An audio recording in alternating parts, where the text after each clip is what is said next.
Indian government हमेशा ही कोशिश करती है कि हम रशिया यूक्रेन मसले के ऊपर ना ही बोलें तो अच्छा रहेगा, और अगर बोलते भी हैं तो जो ऑफिशियल स्टेटमेंट्स और वर्ड्स का इस्तेमाल भारत द्वारा किया जाता है उनको भारत बहुत ही केयरफुली प्लेस करता है, ताकि रशिया के साथ जो हमारी सालों पुरानी दोस्ती है ना ही उसके ऊपर असर पड़े, बल्कि इसके साथ साथ अमेरिका, ब्रिटेन, फ्रांस, जर्मनी जैसे ये जितने भी वेस्टर्न और यूरोपियन देश हैं ये भी भारत से नाराज ना हो। लेकिन ये भी सच है कि डिप्लोमेटिक चैनल्स के जरिए जितना हम इस इशू को रशिया के साथ डिस्कस करते हैं, बैकडोर चैनल्स के जरिए उतना ही हम यूक्रेन को भी लूप में लेकर चलते हैं। कुछ दिन पहले ही यूनाइटेड नेशन सिक्योरिटी काउंसिल में एक प्रोसीजरल वोटिंग में भारत ने रशिया और यूक्रेन के बीच किसी को भी ना चुनते हुए एब्सटेन करने का फैसला किया था, जिसके बाद वोटिंग से एब्सटेन करने के लिए रशिया की तरफ से इंडिया को थैंक्स बोला गया था। रशिया के बाद अब जो इस मसले में सामने वाली पार्टी है यानी कि यूक्रेन, उसकी तरफ से भी भारत को लेकर एक स्टेटमेंट सामने आ गई है। वो भी यूक्रेनियन फॉरेन मिनिस्ट्री के किसी स्पोक्स पर्सन द्वारा नहीं, बल्कि खुद यूक्रेन के फॉरेन मिनिस्टर दमित्रो कुलेबा की, जिन्होंने इस पूरे यूक्रेन रशिया विवाद में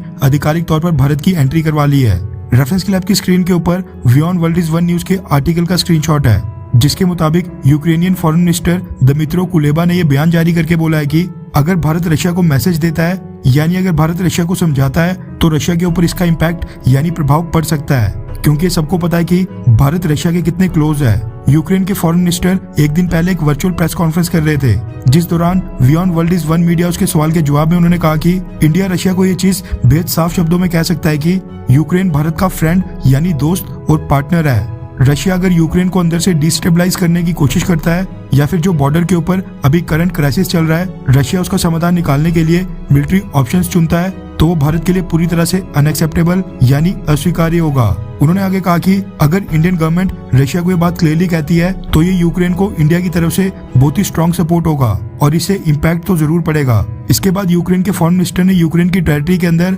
18,000 इंडियन स्टूडेंट्स की सिक्योरिटी के बारे में बोला कि हम यूक्रेन की लाइफ में इंडियन स्टूडेंट्स की उपस्थिति और योगदान की प्रशंसा करते हैं। लेकिन मैं एक बात बोलना चाहता हूँ कि दुनिया में यूक्रेन से भी ज्यादा कॉम्प्लिकेटेड और डेंजरस जगह है। इंडिया के स्टूडेंट्स यूक्रेन में बिल्कुल सेफ रहेंगे और अपनी स्टडीज को कंटिन्यू करके यहाँ पर अपनी लाइफ एंजॉय कर सकते हैं। यूक्रेन के फॉरेन मिनिस्टर दमित्रो कुलेबा ने इस पूरे क्राइसिस को लेकर बोला कि उन्हें लगता है कि अगर रशिया भारत के मुंह से सुनेगा तो ये ज्यादा प्रभावशाली होगा। यूक्रेन के फॉरेन मिनिस्टर दमित्रो कुलेबा यहाँ पर रिक्वेस्ट कर रहे हैं कि इंडिया भी बाकी वेस्टर्न देशों की तरह यूक्रेन को समर्थन दे और पब्लिकली स्टेटमेंट जारी करके रशिया को बोले कि इंडिया बिल्कुल नहीं चाहता है कि रशिया यूक्रेन के ऊपर कोई सैन्य कार्रवाई करे, जो कि बिल्कुल भी पॉसिबल नहीं है। इंडिया कभी भी रशिया को डिक्टेट करते हुए ये बिल्कुल नहीं बोलेगा कि रशिया यूक्रेन के ऊपर हमला करे या फिर ना करे। यूक्रेन और रशिया बॉर्डर के ऊपर दोनों देशों ने अपने लाखों सोल्जर्स, हजारों टैंक्स, तोपें, मिसाइल्स, फाइटर जेट्स, आर्टिलरी और कई सारे हथियार कुछ ही किलोमीटर की दूरी के ऊपर आमने सामने तैनात कर दिए हैं। और इसी बीच